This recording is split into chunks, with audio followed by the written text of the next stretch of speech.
ഭഗവാന്റെ അക്ഷരസ്വരൂപമായ ശ്രീമദ് ഭാഗവതം.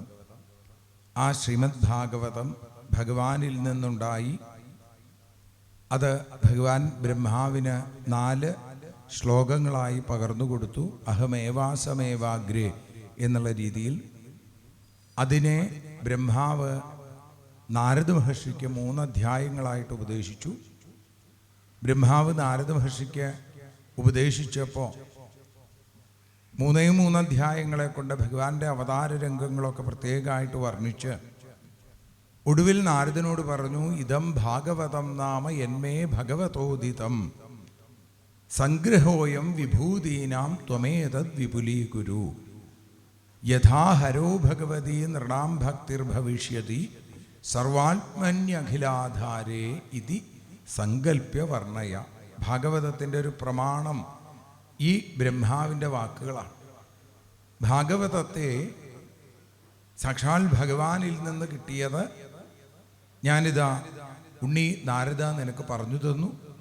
ഇതിനെ നീ വേണ്ടതുപോലെ വിപുലീകരിക്കൂ.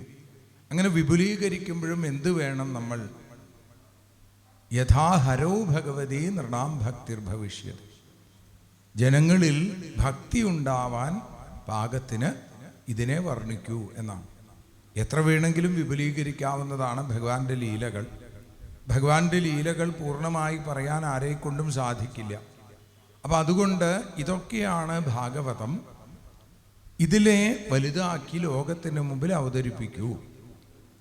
ജനങ്ങളിൽ ഭക്തി ഉണ്ടാവട്ടെ, ഭഗവാനിൽ ആസക്തിയും ഭൗതികതയിൽ വിരക്തിയും.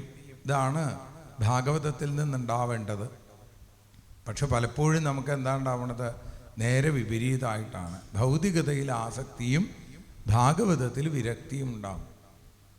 അങ്ങനെയല്ല വേണ്ടത്. ഇപ്പം ഭാഗവതത്തിൽ ആസക്തി ഉണ്ടാവാൻ എന്ത് വേണം? ഭഗവാന്റെ നാമങ്ങൾ ഉറക്കെ ജപിക്കാൻ ശീലിക്കണം. ഭഗവാന്റെ നാമം ജപിക്കുക, സജ്ജനങ്ങളുമായിട്ടുള്ള സംസർഗം, ക്ഷേത്ര ദർശനം, ഉത്സവങ്ങൾ, ആഘോഷങ്ങൾ, ഇങ്ങനെ ഇതിലൊക്കെ പങ്കെടുക്കുമ്പോഴും ലക്ഷ്യം എന്താവണം? ഭഗവാനിൽ ഭക്തി എന്നുള്ള ലക്ഷ്യം വേണം. ആ ലക്ഷ്യമില്ലെങ്കിൽ നമുക്ക് ജീവിതത്തിൽ രക്ഷ കിട്ടില്ല. അപ്പം അതിനുവേണ്ടിയാണ് ഭാഗവതം കഥകളിലൂടെയും ഉപകഥകളിലൂടെയും ഉപദേശങ്ങളിലൂടെയും സ്തുതികളിലൂടെയും ഒക്കെ ഭഗവാന്റെ ലീലകളെ വർണ്ണിക്കുന്നത്. ആത്മാരാമനായിരിക്കുന്ന ഭഗവാൻ ആത്മാരാമോപ്യരീരമൽ എന്നാണ് രാസക്രീഡാ സമയത്ത് പറയുന്നത്. ആത്മാരാമനാണ് ഭഗവാൻ. പിന്നെ എന്തിനു വേണ്ടിയിട്ടാണ് ഇങ്ങനെ ചെയ്യുന്നത്? ഈ ലീലകളിലൂടെ ആളുകളിൽ ഭഗവത് ഭക്തി ഉണ്ടാവാൻ വേണ്ടിയിട്ടാണ് എന്ന് പറയുന്നു. അതിനുവേണ്ടി മാത്രമാണ്.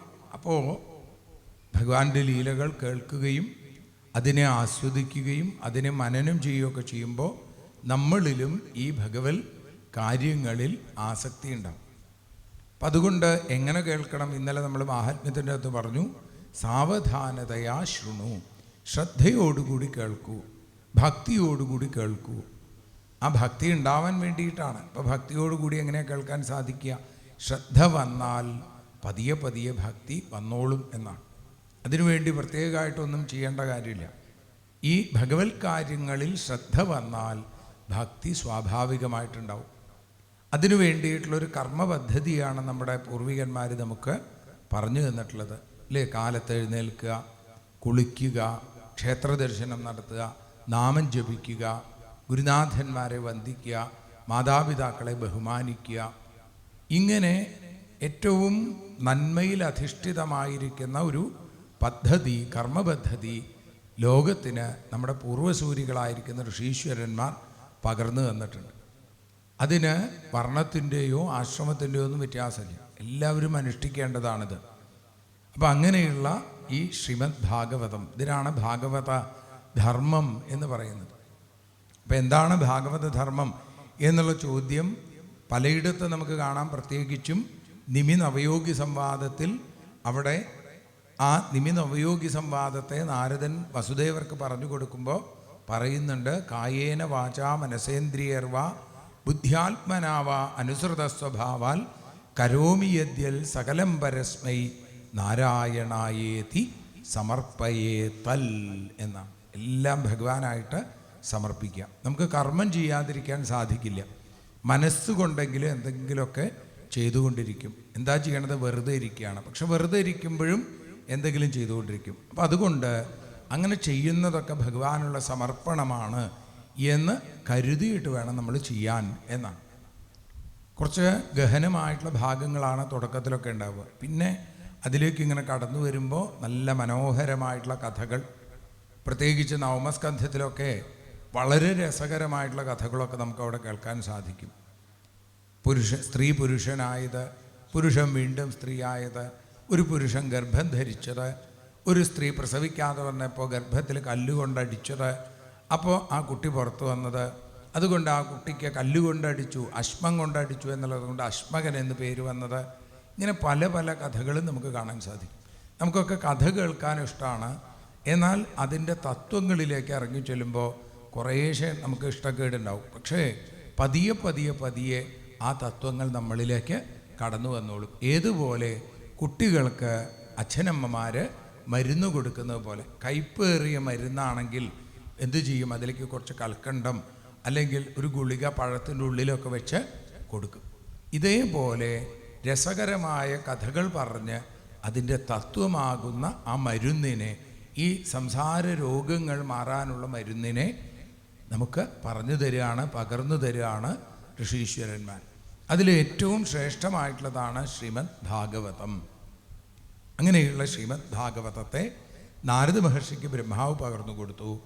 ആ നാരദ മഹർഷി ഇത് ലോകത്തിൽ അവതരിപ്പിക്കാൻ ഏറ്റവും പറ്റിയ ആള് സാക്ഷാൽ വേദവ്യാസനാണെന്ന് മനസ്സിലാക്കി ഒരു ദിവസം സരസ്വതി നദിയുടെ തീരത്ത് ശമ്യാപ്രാസം എന്ന വേദവ്യാസൻ്റെ ആശ്രമത്തിലേക്ക് എത്തിച്ചേർന്നു. ആ വേദവ്യാസൻ്റെ ആശ്രമത്തിൽ എത്തിയപ്പോൾ അവിടെ വേദവ്യാസൻ വല്ലാതെ വിഷമിച്ചിരിക്കുകയാണ്. അവിടെ ആ വിഷമത്തെ തീർക്കാൻ വേണ്ടി നാരദ മഹർഷി നൽകിയ ഉപദേശമാണ് ഭാഗവതം എന്ന ആ ഗ്രന്ഥത്തിന് കാരണമായത്. അങ്ങനെ ആ ഭാഗവതം അത് സംസാരത്തിൻ്റെ ദുഃഖങ്ങളെ ഇല്ലാതെയാക്കുന്ന കംസാരിയുടെ അതേ സ്വരൂപം തന്നെയാണെന്ന്. അക്ഷരമായിട്ടാണ്, ഭഗവാൻ അക്ഷരമാണ് അല്ലേ? ക്ഷരമില്ലാത്തതാണ് അക്ഷരം, നാശമില്ലാത്തത്. അതുകൊണ്ടാണ് ഭഗവാനെ അച്യുതൻ എന്ന് വിളിക്കുന്നത്. ച്യുതിയില്ലാത്തവൻ, നാശമില്ലാത്തവൻ, ബാക്കിയെല്ലാം നശിക്കുന്നതാണ്. അതുകൊണ്ടാണ് ബ്രഹ്മസത്യം ജഗദ്മിഥ്യ എന്ന് പറഞ്ഞത്. നമുക്ക് സംശയം വരും, ഈ ലോകം എങ്ങനെയാണ് അസത്യമാവുന്നത്? ഇതൊക്കെ നമ്മൾ കാണുന്നുണ്ടല്ലോ, അപ്പോൾ ഇതെങ്ങനെ അസത്യമാവും? ഇത് വേദാന്തികളുടെ ഒരു ഭാഷയാണ്. എന്താ ഈ അസത്യം എന്ന് പറയുന്നത്? നിത്യസത്യമല്ലാത്തതൊക്കെ അസത്യം, വ്യാവഹാരികമായിട്ടുള്ള സത്യമാണ് നമ്മളൊക്കെ. ഈ ക്ഷേത്രവും നമ്മളിരിക്കുന്ന ഈ വേദിയും നമ്മൾ ഓരോരുത്തരും ഉണ്ട് എന്നുള്ളത് ശരിയാണ്. പക്ഷേ എല്ലായ്പ്പോഴും ഉള്ളതല്ല. ഒരു 100 വർഷം മുമ്പ് നമ്മളില്ല, ഇനി ഒരു 100 വർഷം കഴിഞ്ഞാലും നമ്മളില്ല, നമുക്ക് ഉറപ്പാണ്. അപ്പോൾ ഈ സമയത്ത് മാത്രം സത്യമാകുന്നു. അതുകൊണ്ട് അതിന് വ്യാവഹാരിക സത്യം എന്ന് പറയും. എന്നാൽ നിത്യസത്യമായിരിക്കുന്നത് എന്താണ്? അതാണ് ഭാഗവതം അല്ലെങ്കിൽ ഭഗവാൻ. അത് നിത്യസത്യമാണ്, ഒരിക്കലും നാശമില്ലാത്തതാണ് എന്ന് ഇതാ ഓർമ്മിപ്പിക്കുന്നു. ഇപ്പോൾ ഭാഗവതത്തിൻ്റെ തുടക്കം തന്നെ ആ പരമമായ സത്യത്തെ ധ്യാനിച്ചുകൊണ്ടാണ് ആരംഭിക്കുന്നത്. ജന്മാദ്യസ്യ യതോന്വയാദിതരതശ്ചാർത്ഥേഷു അഭിജ്ഞസ്വരാട് എന്നിങ്ങനെ പറഞ്ഞ് സത്യം പരം ധീമഹി എന്ന് സമർപ്പിക്കുന്നു. നേരത്തെ പറഞ്ഞതുപോലെ സത്യം പരം ധീമഹി എന്ന ആ സപ്താക്ഷരി അത് തന്നെയാണ് ശ്രീമദ് ഭാഗവതത്തിൻ്റെ പൊരുളായി, അതിൻ്റെ മഹിമയായി, അതിൻ്റെ പൊലിമയായി നിൽക്കുന്നത്. ആ സത്യത്തെ അറിയാൻ വേണ്ടിയിട്ടാണ് നമ്മൾ 7 ദിവസം ഇരിക്കുന്നത്. എന്നാൽ സത്യത്തെ നമുക്ക് പൂർണ്ണമായും മനസ്സിലാക്കാൻ സാധിക്കുന്നുണ്ടോ എന്ന് ചോദിച്ചാൽ സംശയമാണ്. ഇതാണ് നമ്മൾ ഇന്നലെ പറഞ്ഞത്. എത്ര തവണ കേട്ടു എന്നല്ല, എങ്ങനെ കേട്ടു എന്നുള്ളതിന് വലിയ പ്രാധാന്യമുണ്ട്. ധുന്ധുകാരി ഒരൊറ്റ തവണയെ കേട്ടുള്ളൂ. നമ്മൾ പറയാറുണ്ട്, ആ അരുണാചലത്തെ തൊഴാനായി പോയ സാക്ഷാൽ രമണ മഹർഷി അദ്ദേഹം ഒരിക്കലേ തൊഴുതുള്ളൂ എന്നാണ്. ഇത് മതി, അദ്ദേഹത്തിൻ്റെ അകം നിറഞ്ഞു ആ അരുണാചലേശ്വരൻ. ഇതേപോലെ അകം നിറയണം നമ്മുടെ.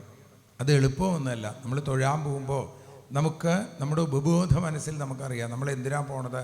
ഭഗവാനെ കാണാൻ. എന്നിട്ട് എന്താ, ഭഗവാനെ കാണാറാകുമ്പോൾ നമ്മൾ കണ്ണടയ്ക്കുന്നത് അത് ഈ കണ്ണുകൊണ്ടല്ല കാണേണ്ടത് എന്ന് നമ്മുടെ ഉപബോധ മനസ്സിനറിയാം. കുട്ടികൾ പോലും ചെന്നു കഴിഞ്ഞാൽ കണ്ണടച്ച് പ്രാർത്ഥിക്കും. അപ്പോൾ കണ്ണടച്ച് പ്രാർത്ഥിക്കുമ്പോൾ ഏത് കണ്ണാണ് തുറക്കുന്നത്? അകക്കണ്ണ് തുറക്കണം. അകക്കണ്ണ് തുറക്കാനുള്ള വഴിയാണിത്. മനസ്സിനെ ശാന്തമാക്കാൻ, മനസ്സിനെ, ആ ചിത്തത്തെ വേണ്ടതുപോലെ അടക്കാനുള്ള വഴികളാണിതൊക്കെ. മനസ്സടങ്ങിക്കഴിഞ്ഞാൽ എല്ലാം സാധാരണ പോലെയായി.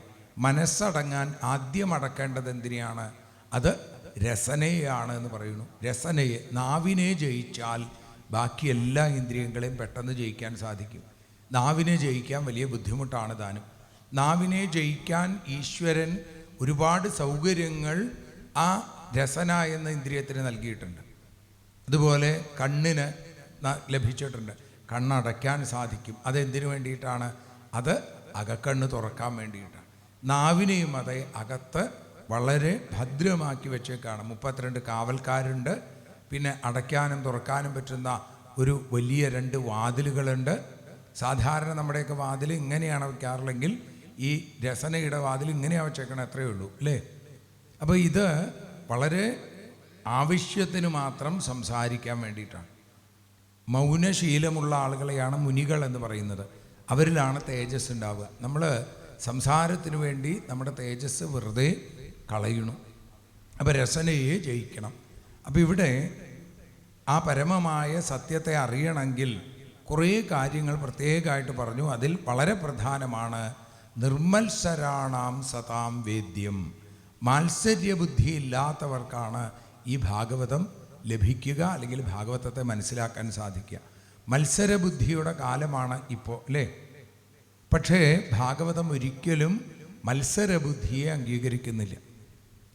യദൃച്ഛാലാഭസംതൃപ്തി, ഇതൊക്കെയാണ് ഭാഗവതത്തിൻ്റെ വഴികൾ. കിട്ടുന്നത് കൊണ്ട് സന്തോഷിക്കാറാവണം. ജീവിത വിജയത്തിന് എന്താണ് വേണ്ടത്? മനസ്സിനെ അടക്കാറാവണം.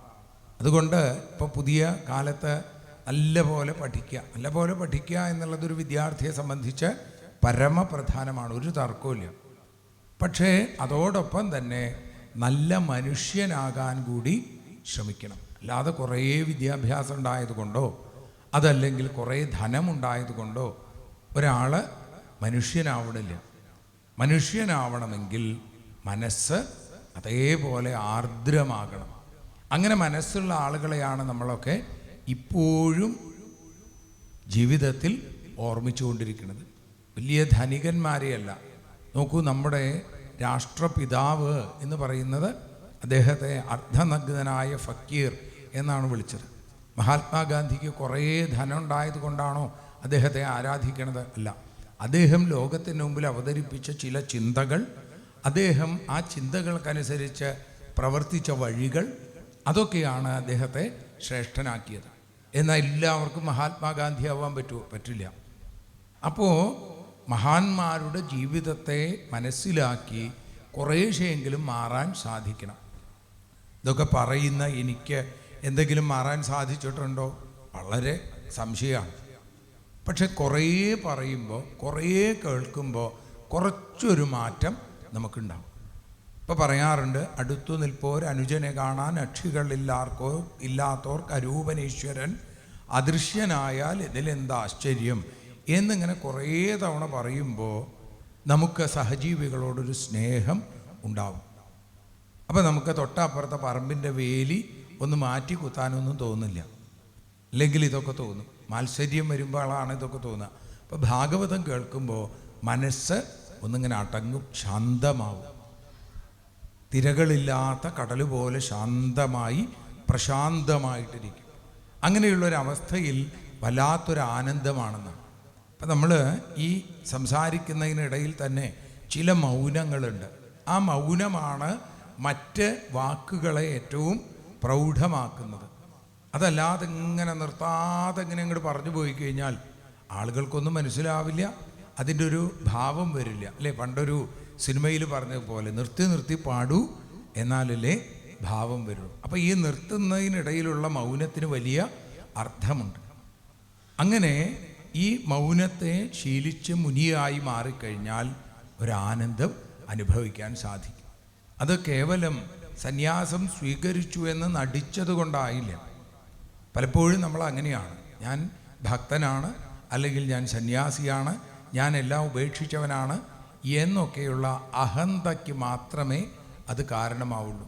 ഭക്തനാണെന്ന് തെളിയിക്കാൻ ചിലപ്പോൾ വലിയ നാരായണ എന്ന് എഴുതിയ മുണ്ട് ഉടുക്കും, അതേ മുണ്ട് പുതയ്ക്കും, പിന്നെ ഭസ്മം തൊടും, കുങ്കുമം തൊടും, കളഭം തൊടും. ഇതൊന്നും വേണ്ടാന്നല്ല, പക്ഷേ ഇതിൻ്റെ ലക്ഷ്യം എന്താണ് എന്നുള്ള ബോധം വേണം.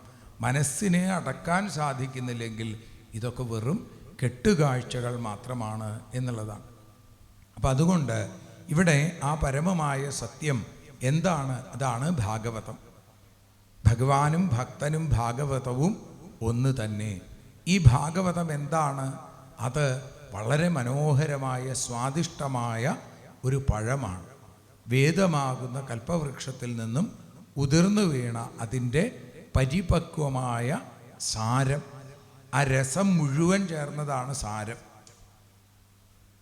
ഒരു മരത്തെ നമുക്ക് കഴിക്കാൻ സാധിക്കില്ല, പക്ഷേ ആ മരത്തിൻ്റെ എല്ലാ അംശങ്ങളും ചേർന്നിട്ടുള്ള മാധുര്യമേറുന്ന പഴം നമുക്ക് കഴിക്കാൻ സാധിക്കും.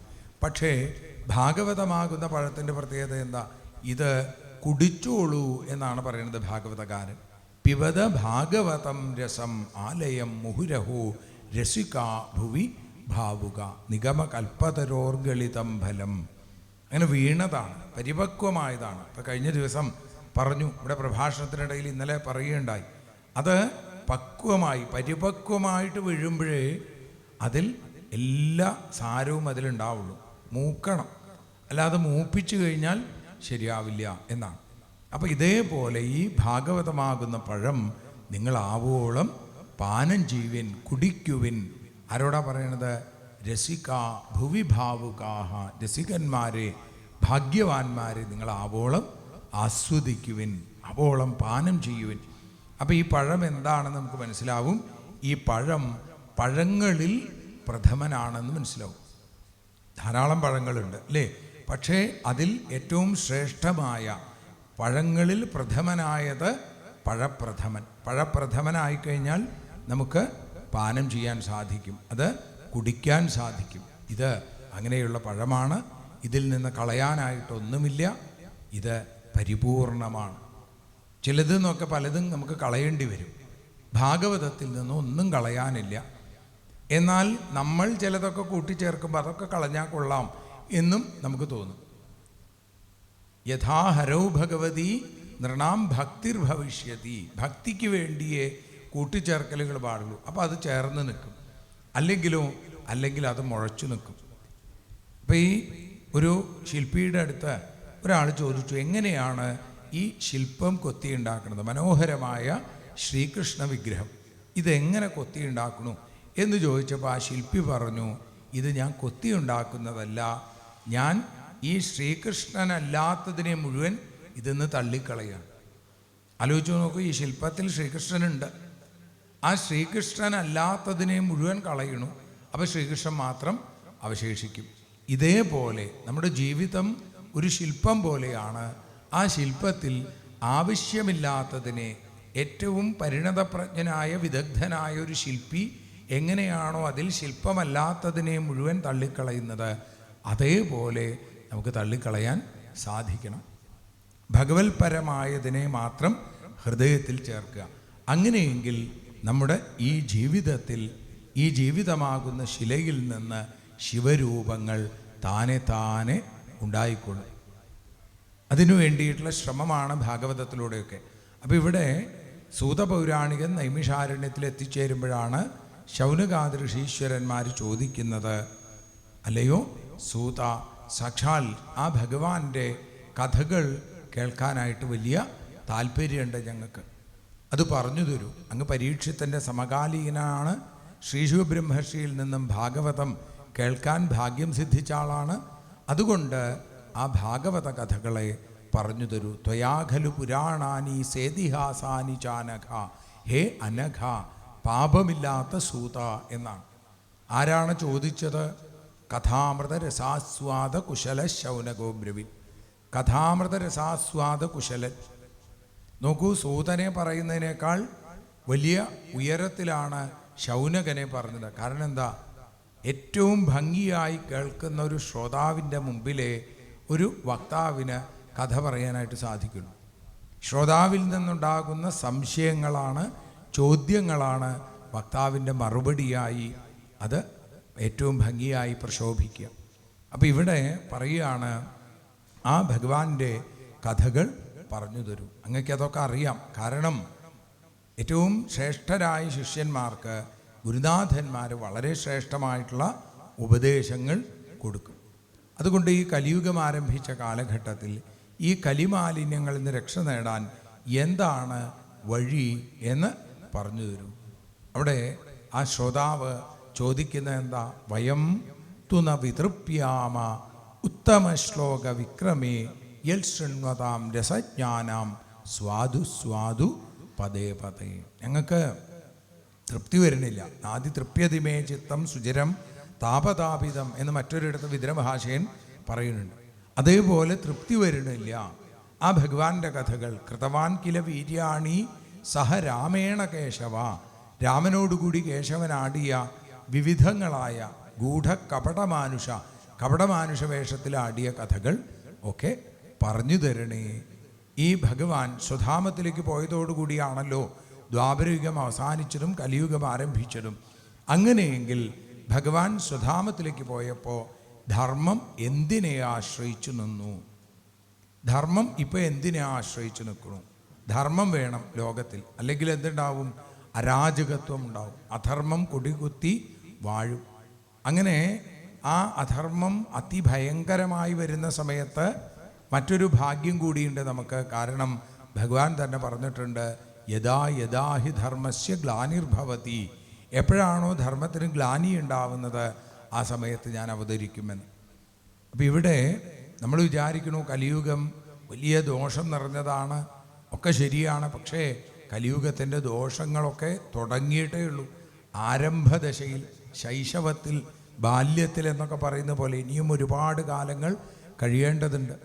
ആളുകളൊക്കെ അധർമ്മ തൽപരന്മാർ മാത്രമായിട്ട് തീരും. ഏകദേശം ആ ആളുകളുടെ ആയുസ് എന്ന് പറഞ്ഞത് 30 വയസ്സായിട്ട് ചുരുങ്ങും. 6-7 വയസ്സൊക്കെ ആകുമ്പോഴേക്കും കുട്ടികളൊക്കെ വിവാഹം കഴിക്കും. അങ്ങനെയുള്ള അവസ്ഥയിലേക്കൊക്കെ ഈ ലോകം എത്താൻ സാധ്യതയുണ്ട്. ഈ ഒരു രൂപത്തിൽ, ഈ ഒരു ജീവിതത്തിൽ അതൊന്നും അനുഭവിക്കേണ്ടി വരില്ല എന്നുള്ളതൊരു ഭാഗ്യം. ഇനി നമ്മൾ എന്തൊക്കെയായിട്ടാണോ വരാൻ പോണത് എന്നുള്ളത് നിശ്ചയില്ല, അല്ലേ? എലി, ഈച്ച, പെരിച്ചാഴി എന്നൊക്കെ പറഞ്ഞ് പല പല രൂപത്തിൽ ചിലപ്പോൾ നമുക്ക് പിറക്കേണ്ടി വരും. അങ്ങനെ 7.5 കോടി ജന്മം എടുത്തു കഴിയുമ്പോഴാണ് മനുഷ്യജന്മം കിട്ടുക എന്നാണ്. അപ്പോൾ അതിദുർലഭമാണ് മനുഷ്യജന്മം. അങ്ങനെയുള്ള മനുഷ്യജന്മത്തിൽ ഭഗവത് ഭജനം എപ്പോൾ ആരംഭിക്കണം? അത് പ്രഹ്ലാദനാണ് ഭാഗവതത്തിലൂടെ നമുക്ക് പറഞ്ഞു തരുന്നത്. കൗമാര ആചരയിൽ, കുട്ടിക്കാലം മുതൽ തന്നെ ഭഗവാനെ ഭജിക്കണം. അങ്ങനെ ഭഗവാനെ ഭജിച്ച് ആ മനസ്സ് ഭക്തി സാന്ദ്രമാവണം. മാത്സര്യബുദ്ധി ഇല്ലാത്ത മനസ്സായി തീരണം. അപ്പം അതുകൊണ്ട് അത് പറഞ്ഞു തരൂ എന്ന് പറഞ്ഞപ്പോൾ സൂതപൗരാണികൻ ഉഗ്രശ്രവസ് എന്ന രോമഹർഷണപുത്രനായിരിക്കുന്ന സൂതൻ അവിടെ കഥ പറയാനായിട്ട് ആരംഭിച്ചു. വേദവ്യാസൻ പറയുകയാണ്, ഇത് സംപ്രശ്ന സംഹൃഷ്ടോ വിപ്രാണാം രൗമഹർഷിണി. രോമഹർഷണൻ്റെ പുത്രനായതുകൊണ്ട് രൗമഹർഷിണി എന്ന് പേര്. അങ്ങനെയുള്ള ആ ഉഗ്രശ്രവസ എന്ന സൂതൻ തൻ്റെ ഗുരുനാഥനെ മനസ്സുകൊണ്ട് നമസ്കരിച്ച് പറയാനായിട്ട് ആരംഭിച്ചു. ആരാ ഗുരുനാഥൻ? സാക്ഷാൽ വയ്യാസകി, സാക്ഷാൽ വ്യാസപുത്രനായ ശ്രീശുക ബ്രഹ്മർഷി. യം പ്രവ്രജന്തമനുപേതമപേതകൃത്യം, തൻ്റെ ആ ഉപനയനാദി സംസ്കാരങ്ങൾ പോലും ഉപേക്ഷിച്ചു. ഷോഡശ സംസ്കാരങ്ങൾ നമുക്ക് പറയുന്നുണ്ട്. ആ വിവാഹം മുതൽ തുടങ്ങുന്നതാണ്. അപ്പോൾ വിവാഹം തുടങ്ങി അങ്ങനെ കുട്ടികളുണ്ടായി അന്ത്യേഷ്ടി വരെയുള്ള സമയങ്ങൾ 16 ആ സംസ്കാരങ്ങൾ പറയുന്നു. അതിൽ ഉപനയനം പോലുള്ളത് പോലും വേണ്ടാന്ന് വെച്ചു ശ്രീശുക ബ്രഹ്മർഷി. കാരണം എന്താ? അതൊന്നും ആവശ്യമില്ല. അതിനു മുമ്പേ ഭഗവത് സാക്ഷാത്കാരം നേടി അദ്ദേഹം. അതുകൊണ്ട് ഇറങ്ങി നടന്നു. അങ്ങനെ വേദവ്യാസൻ വിരഹത്തോടുകൂടി, വിരഹ കാതര ആജുഹാവ പുത്രാ എന്ന് വിളിച്ചപ്പോൾ ആ ശ്രീശുക ബ്രഹ്മർഷിയുടെ മറുപടി സകല ചരാചരങ്ങളിൽ നിന്നും കേട്ടു എന്നാണ്. അവിടെ തരുക്കളിൽ നിന്ന് കേട്ടു. അപ്പോൾ അങ്ങനെ ആ സാക്ഷാൽ ശ്രീശുക ബ്രഹ്മർഷിയെ നമസ്കരിച്ചും കൊണ്ട് തം സർവഭൂതഹൃദയം മുനിം ആനതോസ്മി എന്നാണ്. തം വ്യാസസൂനുമുപയാമി ഗുരും മുനീനാം. സകല ഗുരുനാഥന്മാരുടെയും ഗുരുവായ ശ്രീ ശുകബ്രഹ്മർഷി. അങ്ങനെ ശ്രീ ശുകബ്രഹ്മർഷിയെ നമസ്കരിച്ചും കൊണ്ട് ആരംഭിച്ചു. എന്നിട്ട് പറഞ്ഞു, നിങ്ങളുടെ ചോദ്യം വളരെ നന്നായി. ഇത് ഒരു വക്താവിൻ്റെ ഏറ്റവും വലിയ ഗുണമാണ്, ശ്രോതാവിനെ അംഗീകരിക്കുക എന്നുള്ളത്. നമുക്കങ്ങനെയല്ല. വക്താവ് വളരെ കേമനാണ് എന്ന് വിചാരിക്കും, ശ്രോതാക്കളൊക്കെ ഒന്നും അറിയാത്ത ആളുകൾ. അങ്ങനെയല്ല വേണ്ടത്. അവരുടെ ചോദ്യം നന്നായാലാണ് വക്താവിന് തൻ്റെ ബുദ്ധിയെ മനസ്സിലാക്കി യഥാധീതം യഥാമതി, എന്താണോ താൻ പഠിച്ചത് അതിനെ തൻ്റെ ബുദ്ധി ഉപയോഗിച്ച് മഥനം ചെയ്ത് പറഞ്ഞു കൊടുക്കാൻ സാധിക്കുള്ളൂ. അത് നമ്മൾ പറയാറില്ലേ, നമ്മൾ പരീക്ഷയുടെ സമയത്തൊക്കെ വീണ്ടും ഒന്നുകൂടി റിവിഷൻ ചെയ്യും. അതിന് പറ്റിയതാണ് റിവിഷൻ. വീണ്ടും ഒരു വിഷൻ അല്ലേ, വീണ്ടും ഒരു ദർശനമാണത്. അപ്പം അതേപോലെ ഭാഗവതമാകട്ടെ ഏത് പുരാണവുമാകട്ടെ നമ്മുടെ ജ്ഞാനം റിവിഷൻ ചെയ്യണം. വീണ്ടും ഒരു ദർശനം നമുക്കുണ്ടാവണം. ഇതാണ് റിവിഷൻ അല്ലേ, റിവിഷൻ എന്നാണ് നമ്മൾ പറയാറുള്ളത്.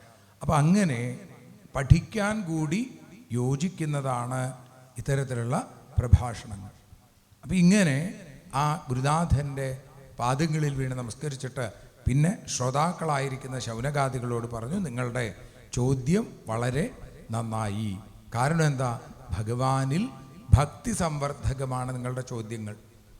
എനിക്ക് എന്താണോ പഠിക്കാൻ സാധിച്ചത്, ആ പരീക്ഷത്തിൻ്റെ ഒപ്പം ഇരുന്ന് ശ്രീ ശുകബ്രഹ്മർഷിയിൽ നിന്ന് എനിക്ക് എന്ത് പഠിക്കാൻ സാധിച്ചോ അതിനെ യഥാധീതം യഥാമതി സോഹം വ ശ്രാവയിഷ്യാമി, നിങ്ങളെ കേൾപ്പിക്കാം എന്ന്. എന്താണോ ഞാൻ പഠിച്ചത് അതിന് അത്രേ പറ്റുള്ളൂ. അത് തന്നെ നമ്മൾ പഠിച്ചത് മുഴുവൻ പറയാൻ നമുക്ക് സാധിക്കുമോ? അതും സാധിക്കില്ല. അത് ധ്രുവൻ പറഞ്ഞു തരുന്നുണ്ട്, യോന്ത പ്രവിശ്യ മമ വാചമിമാം പ്രസുപ്താം. എൻ്റെ വാക്കുകളെ ആരാണ് ഉണർത്തുന്നത്? അത് ഭഗവാനാണ്. അല്ലെങ്കിൽ നമ്മളൊന്നുമില്ല, നമ്മളൊക്കെ വെറും പൂജ്യമാണ് എന്ന് പറയാറുണ്ട്. പക്ഷെ നമ്മളൊക്കെ പൂജ്യമാണെങ്കിലും നമ്മെ പൂജ്യ പദവിയിലേക്ക്, പൂജനീയ പദവിയിലേക്ക് എത്തിക്കാൻ ഭഗവാന് മാത്രമേ സാധിക്കുള്ളൂ. ഭഗവാനാകുന്ന ഒന്ന് നമ്മളോടൊപ്പം നിന്നാൽ നമ്മൾ വെറും പൂജ്യമല്ല, നമ്മൾ പൂജ്യനായി മാറും, എല്ലാവർക്കും ആദരണീയനാവും. അപ്പോൾ ഭഗവാനാകുന്ന ആ ശിവസ്വരൂപി നമ്മളുടെ ഉള്ളിൽ നിൽക്കുമ്പോൾ നമ്മളും ശിവമായി നിൽക്കും. മറിച്ച് ആ ഭഗവാൻ പോയാലോ, ആ സദ്ഭാവം നഷ്ടപ്പെട്ടാൽ നമ്മളൊക്കെ വെറും ശവമായിട്ട് തീരും. ഇതൊക്കെ നമ്മൾ പല ആളുകളിൽ നിന്നും പലരിൽ നിന്നൊക്കെ കേട്ടിട്ടുണ്ടെങ്കിലും നമുക്ക് അത് വേണ്ടതുപോലെ ഇങ്ങോട്ട് ഉറക്കണില്ല മനസ്സിൽ. അപ്പോഴാണ് നമുക്ക് അഹങ്കാരം, ദേഷ്യം ഇങ്ങനെയുള്ള കാര്യങ്ങളൊക്കെ ഉണ്ടാവുന്നത്. പക്ഷെ മനസ്സ് അടങ്ങുക അത് വളരെ ബുദ്ധിമുട്ടാണ്. എനിക്ക് മനസ്സ് അടങ്ങാത്തത് കൊണ്ടാണ് അവിടെ കുട്ടികൾ സംസാരിക്കുമ്പോൾ അത് ശരിയല്ല എന്ന് പറയേണ്ടി വരുന്നത്. മനസ്സടങ്ങിക്കഴിഞ്ഞാൽ പിന്നെ ഈ പ്രശ്നമൊന്നുമില്ല. പിന്നെ ആ ഭഗവത് സ്വരൂപത്തെ മാത്രം മനസ്സിൽ ധ്യാനിച്ച് അങ്ങനെ പറഞ്ഞുകൊണ്ടിരിക്കും. പക്ഷെ ഇതൊക്കെ പറയുമ്പോഴും നമ്മുടെ ഉള്ളിൽ ഞാനാണ് പറയുന്നത് എന്നൊരു തോന്നൽ ഉണ്ടാവുന്നുണ്ട്. അതിനെ അത്ര പെട്ടെന്നൊന്നും ഒഴിവാക്കിയെടുക്കാൻ സാധിക്കില്ല. നിരന്തരമായ സാധനയിലൂടെ മാത്രമേ സാധിക്കുള്ളൂ. അപ്പം നിരന്തരം ചെയ്തു കഴിഞ്ഞാൽ, എന്നാൽ ഇടയ്ക്ക് എപ്പോഴെങ്കിലും നിന്നു കഴിഞ്ഞാലോ ഈ ചിന്തകളിൽ ക്ലാവ് പിടിക്കാനുള്ള സാധ്യതയുണ്ട്. അപ്പം ക്ലാവ് പിടിക്കാതിരിക്കാൻ എന്ത് വേണം? ഇടയ്ക്കിടയ്ക്കെടുത്ത് തുടയ്ക്കണം. പിത്തള പാത്രങ്ങളൊക്കെ അങ്ങനെയാണ്. അങ്ങനെ തുടച്ചു കഴിഞ്ഞാൽ എന്തുണ്ടാവും? കണ്ണാടി പോലെ തിളങ്ങും. അപ്പം കണ്ണാടി പോലെ ആ നമ്മുടെ ഹൃദയമായി കഴിഞ്ഞാലോ ആ കണ്ണാടിയിൽ കണ്ണനാടുകയും ചെയ്യും. അതിനുവേണ്ടി തുടച്ച് ഭംഗിയാക്കി വെക്കണം. വൃത്തിയുള്ള പാത്രത്തിലെ ഭഗവാൻ ഭിക്ഷ തരൂ എന്ന് സാധാരണ ഒരു സിനിമയിലാണെങ്കിൽ പോലും വളരെ വലിയൊരു കാര്യത്തെ, വലിയൊരു സന്ദേശത്തെ വിഖ്യാതനായ ചലച്ചിത്രകാരൻ ലോഹിതദാസ് നമുക്ക് പറഞ്ഞു തരുന്നുണ്ട്. എന്താ പറയണത്? ഭഗവാൻ ഭിക്ഷ തരണമെങ്കിൽ നമ്മൾ വെറുതെ ആഗ്രഹിച്ചത് കൊണ്ട് കാര്യമില്ല. വൃത്തിയുള്ള പാത്രത്തിലെ ഭഗവാൻ ഭിക്ഷ തരും. അപ്പോൾ വൃത്തിയാക്കി വെക്കണം. വൃത്തിയാക്കാനുള്ള വഴിയാണ് ഭക്തി എന്നുള്ളത്. ഭക്തിയുണ്ടെങ്കിൽ വൃത്തിയുണ്ടാവും എന്നാണ്.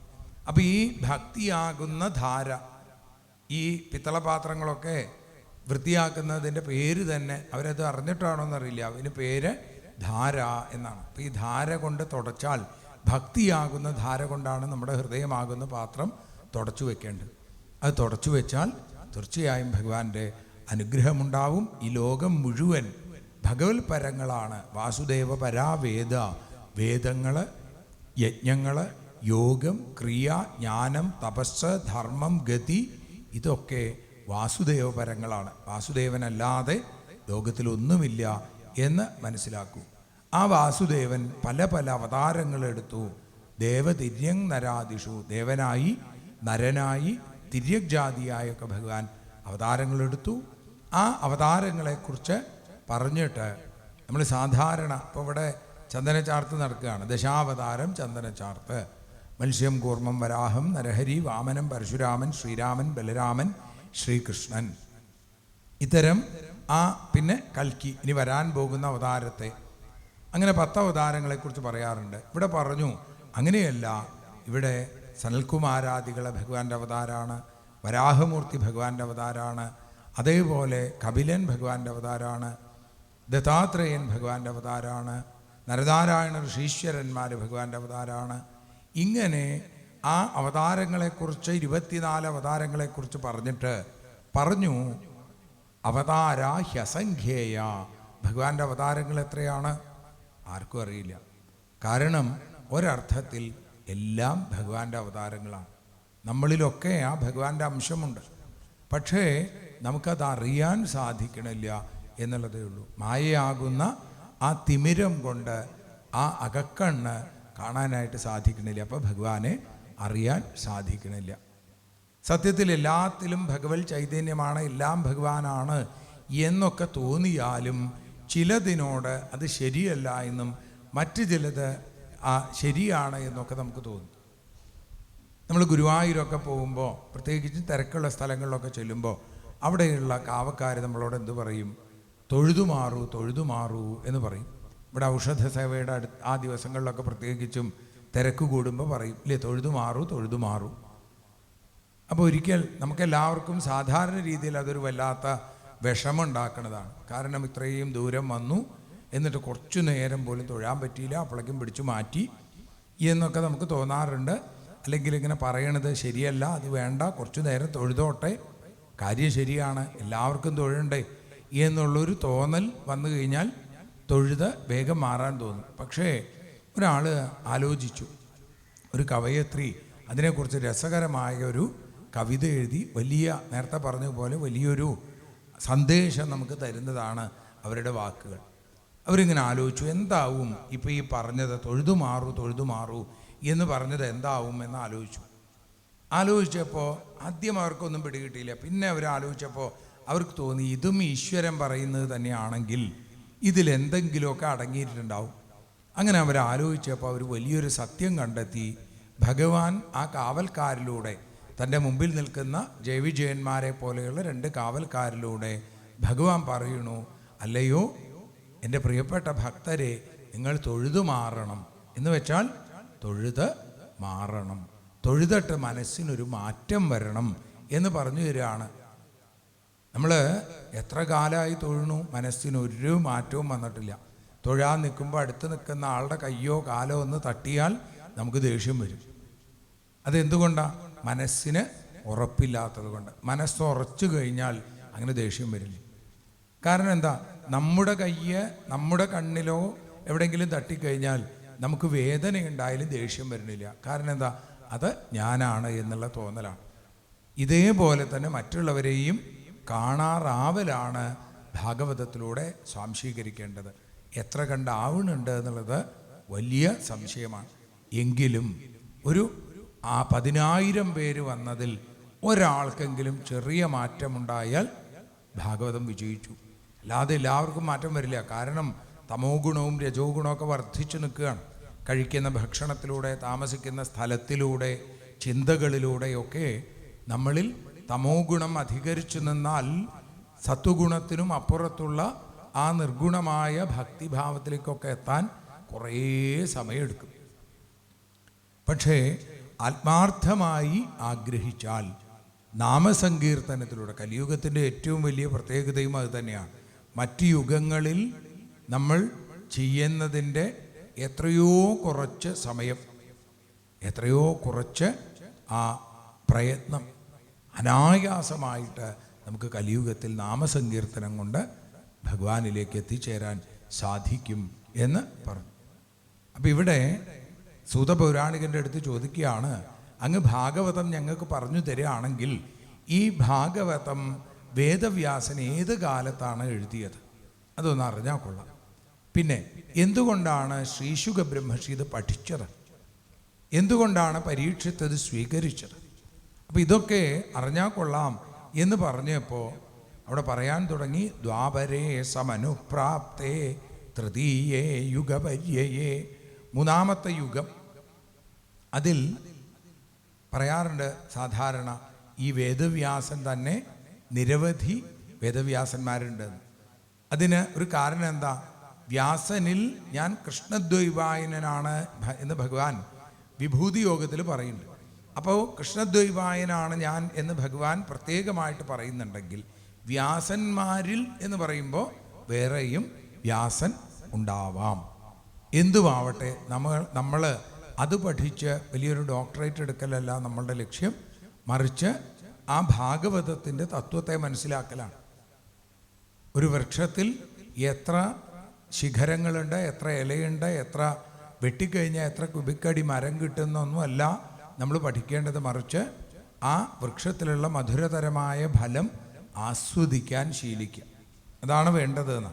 അപ്പം ഇവിടെ എങ്കിലും പറയുന്നു, മൂന്നാമത്തെ യുഗമായ ദ്വാപരയുഗത്തിൽ ഭഗവാൻ അവിടെ പരാശരൻ്റെയും സത്യവതിയുടെയും പരാശരാദ്യോഗി വാസവ്യാം കലയാ ഹരേ, ഹരിയുടെ കലാവതാരമായിട്ട് ദ്വൈപായനൻ, ദ്വീപിൽ ജനിച്ചു എന്നുള്ളത് കൊണ്ട് ദ്വൈപായനൻ, കറുത്ത നിറമുള്ളവനായതുകൊണ്ട് കൃഷ്ണദ്വൈപായനൻ എന്ന അദ്ദേഹത്തിന് പേര്. അദ്ദേഹം ഒരിക്കൽ കഥാചിൽ സരസ്വത്യാ ഉപസ്പൃശ്യ ജലം ശുചി, സരസ്വതി നദിയിൽ ആ കൈകാലുകളൊക്കെ കഴുകി ശുദ്ധനായതിനു ശേഷം അവിടെ അങ്ങനെ ഇരുന്നു. അങ്ങനെ ആലോചിക്കുകയാണ് അദ്ദേഹം. ഈ കലിയുഗത്തിലെ ആളുകളൊക്കെ പൊതുവിൽ എന്തായിട്ട് തീരും? ബുദ്ധി കുറഞ്ഞ ആളുകളായിരിക്കും, അതേപോലെ ആയുസ് കുറഞ്ഞ ആളുകളാവും. അങ്ങനെയെങ്കിൽ അവർക്ക് നമ്മൾ എന്ത് ചെയ്യണം? ഈ വേദത്തെ പൂർണ്ണമായി മനസ്സിലാക്കാനൊന്നും അവർക്ക് സാധിക്കില്ല. അതുകൊണ്ട് വേദത്തെ 4 പകുത്ത് ആവശ്യമുള്ള ആളുകൾക്ക്, ഇപ്പോൾ കർമ്മകാന്ഡം, ഉപാസനാകാന്ഡം, ജ്ഞാനകാന്ഡം എന്നിങ്ങനെയുള്ള രീതിയിലൊക്കെ അതിനെ നമ്മൾ ഉപയോഗിക്കുകയാണ് വേണ്ടത് എന്ന് പറയുന്നു. അതുകൊണ്ട് ആ ഭാഗവതത്തെ അവിടെ മനസ്സിലാക്കുക. ഇത്തരത്തിൽ പറഞ്ഞു. ആ ഭാഗവതം എഴുതാനുണ്ടായ കാരണമാണ് ചോദ്യം വന്നത്. ഇപ്പം ഇവിടെ പറഞ്ഞു ഋഗ്വേദം, യജുർവേദം, സാമവേദം, അഥർവവേദം എന്നിങ്ങനെ വേദാശ്ചത്വാര ഉദ്ധൃത ഇതിഹാസ പുരാണം ച പഞ്ചമോ വേദ ഉച്യത്തെ. 5ാമത്തെ വേദമായി ഇതിഹാസ പുരാണങ്ങളെ പറഞ്ഞു വെച്ചു. പിന്നെ ആ പുരാണങ്ങളിൽ തന്നെ 17 പുരാണങ്ങൾ ഇതിഹാസമായിട്ട് ഭാഗവതം ഒക്കെ നിർമ്മിച്ചു. അതിനുശേഷം പറയുകയാണ്, വേദവ്യാസൻ ആലോചിക്കുകയാണ്, ഇതൊക്കെ ലോകത്തിന് ഗുണകരമാകാൻ വേണ്ടിയിട്ടാണ് താൻ ഇതൊക്കെ ചെയ്തതെങ്കിൽ ഇപ്പോൾ തനിക്ക് പോലും ഒരു സുഖം ലഭിക്കണില്ല, ഒരു കൃതാർത്ഥത തോന്നണില്ല. നമ്മൾ പറയും വിചിത്ര വിഷമം എന്നൊക്കെ പറയും. എന്താണ് വിഷമത്തിന് കാരണമെന്ന് പോലും അറിയില്ല, എന്നാൽ മനസ്സിന് വല്ലാത്തൊരു വിഷമം. ഇതേപോലെ അപ്പോൾ ആ രീതിയിൽ വല്ലാത്തൊരു വിഷമത്തിലിരിക്കണു വേദവ്യാസൻ. ഭഗവാനെ വിചാരിച്ചു. അവിടെ ഭഗവത് സ്വരൂപമായി സാക്ഷാൽ നാരദ മഹർഷി പ്രത്യക്ഷപ്പെട്ടു. നാരദ മഹർഷി ആദ്യം തന്നെ ചോദിച്ചത്, ഹേ പാരാശര്യ, അല്ലയോ പരാശരപുത്രനായിരിക്കുന്ന വേദവ്യാസ, അങ്ങക്ക് എന്താണ് വല്ലാത്തൊരു ദുഃഖം? മുഖം മനസ്സിൻ്റെ കണ്ണാടിയാണെന്ന് പറയും. അങ്ങയുടെ മുഖത്ത് വല്ലാത്തൊരു വിഷമം കാണാനുണ്ട്, എന്താണ് ഇതിന് കാരണം എന്ന് ചോദിക്കുകയാണ്. ഇത് ചോദിച്ചപ്പോൾ വേദവ്യാസം പറഞ്ഞു, അങ്ങ് ഈ ലോകം മുഴുവൻ നിറഞ്ഞു നിൽക്കുന്ന ആളാണ്, അങ്ങക്ക് അറിയാത്തതായിട്ടൊന്നുമില്ല, എങ്കിലും അങ്ങ് ചോദിച്ചത് കൊണ്ട് പറയാം എന്ന് പറഞ്ഞ് തൻ്റെ ആ അവസ്ഥയെ അവിടെ അവതരിപ്പിച്ചു. അത് കേട്ടപ്പോൾ നാരദ മഹർഷി പറഞ്ഞു, അങ്ങ് ഇതൊക്കെ ചെയ്തു എങ്കിലും വേദത്തെ 4 പകുത്തു, ഉപനിഷത്തുകൾ നിർമ്മിച്ചു, ഇതിഹാസമായി മഹാഭാരതം, അതേപോലെ തന്നെ ആ വളരെ വിശേഷമായിട്ടുള്ള 17 പുരാണങ്ങൾ നിർമ്മിച്ചു. ഇതൊക്കെ ശരിയാണ്. പക്ഷേ ഇത് ന തഥാ വാസുദേവസ്യ മഹിമാഹ്യനുവർണിത. അതാണ് അങ്ങക്ക് പറ്റിയ തെറ്റ്. കാര്യം ഇതൊക്കെ ചെയ്തുവെങ്കിലും തദ്വാഗ്വിസർഗോ ജനതാഘ വിപ്ലവോ യസ്മിൻ പ്രതിശ്ലോകമവദ്ധവത്യപി. ഓരോ ശ്ലോകത്തിലും തെറ്റുകളുണ്ടെങ്കിൽ പോലും ഭഗവാന്റെ കഥകൾ അതാണ് സജ്ജനങ്ങൾക്ക് എന്നെന്നും ഇഷ്ടമാവുക. അതുകൊണ്ട് ആ ഭഗവാന്റെ കഥകൾ പാടൂ. അതിലൂടെ അങ്ങക്ക് ആനന്ദം അനുഭവിക്കാനായിട്ട് സാധിക്കും എന്ന് പറഞ്ഞു.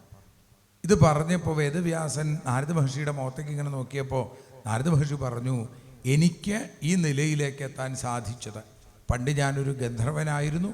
ഉപബർഹണൻ എന്നായിരുന്നു എൻ്റെ പേര്.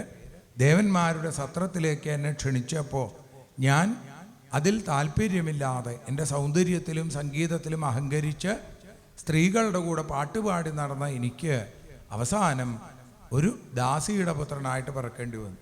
അമ്മയ്ക്ക് ഞാൻ, എനിക്ക് അമ്മ. അങ്ങനെ ഞങ്ങൾ കഴിയുമ്പോൾ യജമാനൻ്റെ ഗൃഹത്തിലേക്ക് ഞാൻ അമ്മയുടെ കൂടെ പോവും.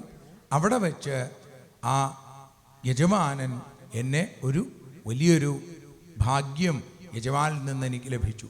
എന്താണത്? അത് അവിടെ വന്ന മഹർഷീശ്വരന്മാരെ പരിചരിക്കുക എന്നുള്ളതാണ് ഏറ്റവും വലിയ ഭാഗ്യമായിട്ട് തീർന്നത്.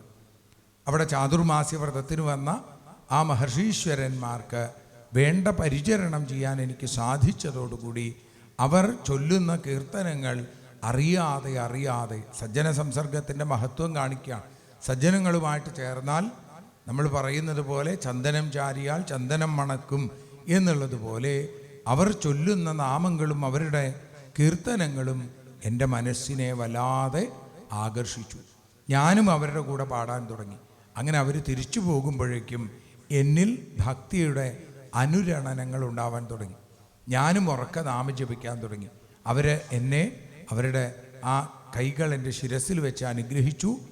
ആ അനുഗ്രഹം കൊണ്ട് ഭഗവാനെ മറക്കാതിരിക്കാൻ എനിക്ക് സാധിച്ചു. പക്ഷേ എനിക്ക് അതേപോലെ തന്നെ അമ്മയെയും മറക്കാൻ സാധിച്ചില്ല. അതെൻ്റെ കടമയാണ് എന്ന് എൻ്റെ ഉപബോധ മനസ്സ് എന്നെ എപ്പോഴും ഓർമ്മിപ്പിച്ചിരുന്നു. അമ്മയ്ക്ക് കൂട്ടായിട്ട് ഞാനുണ്ടാവണം.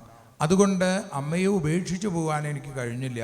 എങ്കിലും ഭഗവാനിലേക്ക് എത്തണമെന്ന് ഞാൻ വല്ലാതെ ആഗ്രഹിച്ചു. അതറിഞ്ഞ ഭഗവാൻ എന്നെ മറ്റൊരു തരത്തിൽ അനുഗ്രഹിച്ചു. അതേത് തരത്തിലാണ്? അവിടെ പറമ്പിലെ പശുവിനെ ആ മേയാനായിട്ട് കൊണ്ടുപോയ എൻ്റെ അമ്മയെ സർപ്പോ അധശൽപദാസ്പൃഷ്ട കൃപണാം കാലചോദിത. കാലം കൊണ്ട്, ആ കാലത്തിൻ്റെ പ്രേരണ കൊണ്ട് ഒരു പാമ്പ് അമ്മയെ വന്ന് കടിച്ചു.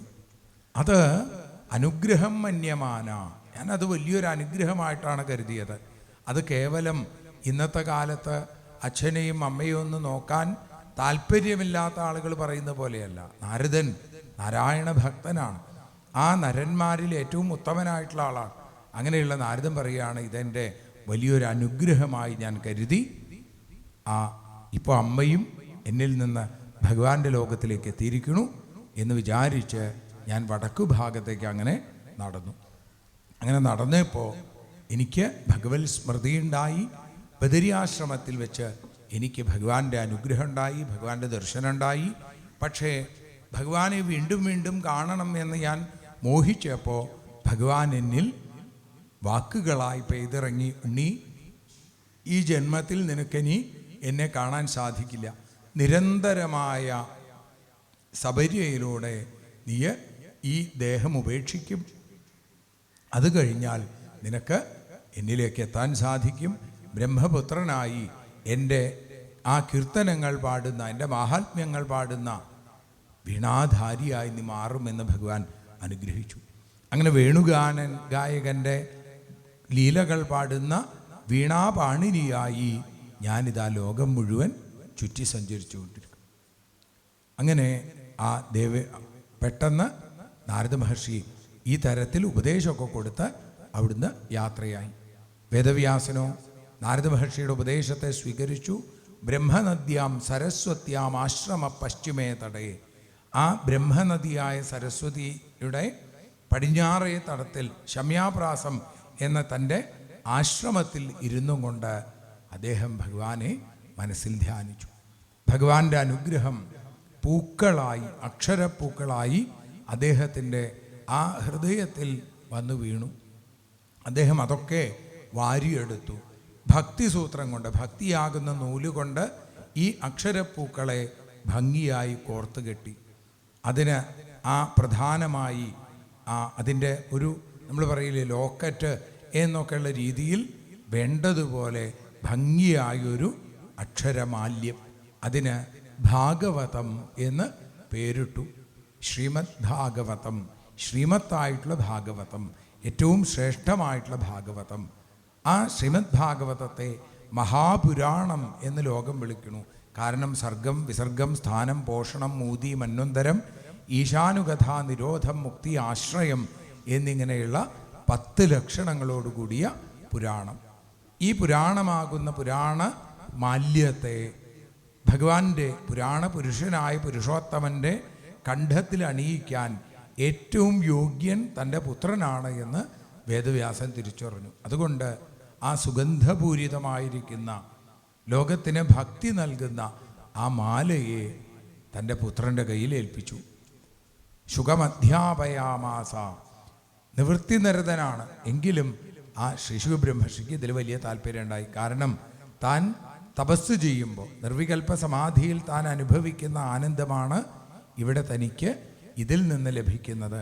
അതുകൊണ്ട് ഇത് ലോകത്തിന് പകർന്നു കൊടുക്കാം എന്ന് തീർച്ചപ്പെടുത്തി ശ്രീശുഖ ബ്രഹ്മർഷി അതിനെ പഠിച്ചു. ആ പഠിച്ചതിനെ പരീക്ഷത്തിന് പകർന്നു കൊടുക്കുകയും ചെയ്തു. അപ്പോഴാണ് പരീക്ഷത്തിൻ്റെ ജന്മത്തെക്കുറിച്ചും പരീക്ഷത്തിൻ്റെ ആ ഭാഗവതോപദേശം ലഭിക്കാനുള്ള കാരണത്തെക്കുറിച്ചും ഒക്കെ പറയുന്നത്.